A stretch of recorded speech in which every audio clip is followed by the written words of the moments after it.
अस्सलाम वालेकुम साईं छा हाल आहे? वालेकुम सलाम साहब कुछ आयो चलो बढ़िया मेरा अलहमदुलिल्लाह साईं नालो साईं तव्हांजो? अली खान अली खान साईं जात जा जात कांडिया ये सारियूं जॻहियूं तव्हां साईं जी जी असांजी सारी थोरो असांखे ॿुधायो हिन फसल जे बारे में माना हे फसल जेको आहे कीअं थियो माना कीअं तरीक़ेकार आहे इहो अगरि कोई पहिरियां हिन जी जेको आहे असां ॿिज पोखींदा आहियूं 12 ठाहे हल्का हल्का करे हा हुन खां बाद में ॿिज पोखे हुनखे जेको आहे पाणी ज़रिए ॾींहंनि में पाणी ॾींदा आहियूं हुन खां बाद में ॾींहंनि खां 5 ॾींहंनि ताईं असांखे तयारु थींदो आहे चैनल बि तयारु चना बि विझूं चैनल ॾींहंनि खां 5 ॾींहंनि ताईं तयारु थींदो आहे हिन खां अलावा जेको रंबो कंदा आहियूं और रंबे खां बाद में असांजो माना तक़रीबन 3 महीना असांजो माना सारी तयारु थी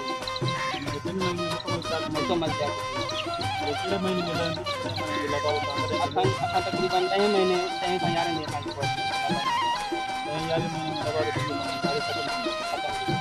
सारी खां पोइ तव्हां फसल लॻंदी और कहिड़ो बि लॻाए था सघूं असां जेको आहे कणिक लॻायूं या सब्जी कयूं पर इहो पको थींदो मसाला तव्हां सारी फोटो बाणदा विझी शुक्र आहे अलाह जा असांजी गुरू मालिक जा पर पाण सां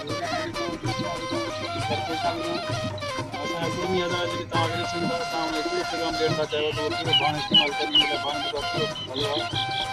बसि हर कंहिंजी पंहिंजी पसंदि आहे जेको आहे असांजी पसंदि आहे DAP यूरिया झींगे विझंदा आहियूं दरके विझंदा आहियूं यूरिया यूरिया दरके इहे टे बाण ॾियनि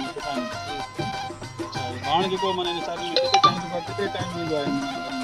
तक़रीबन असां रोंबो जॾहिं कंदा आहियूं इन खां अलावा 10 खां 15 ॾींहंनि ताईं पाणी ॾींदा आहियूं 15 ॾींहंनि खां पोइ माना जेको बाण ईंदो आहे रोंबे खां 10-15 ॾींहंनि खां पोइ पाणी ॾींदा आहियूं उन खां बाद में असां जेको विच ते ईंदा आहियूं हिन खां 5 ॾींहंनि ते पोखंदा आहियूं हा उन खां बाद में जेको आख़िरी जेको असां दवा विझंदा आहियूं बीमारी खां दवा जेका माना कीड़ा वग़ैरह जेके सभु मरी वेंदा आहिनि उहा पाण सां गॾु करे यूरिया सां गॾु विझंदा आहियूं तयारु थींदो आहे तक़रीबन असांजो फसल गुलाबार थींदो माना 3 महीने में जेका सारी जो फसल आहे जेको तयारु थी वेंदो 4 महीना वॾा आहिनि 3 महीना मुकमल तयारु 3 महीने मुकमल तयारु मुकमल तयारु कटनी खां पोइ लबारो जेको शुरू था जी लबारे में तव्हांखे कहिड़ी कहिड़ी तकलीफ़ अचे थी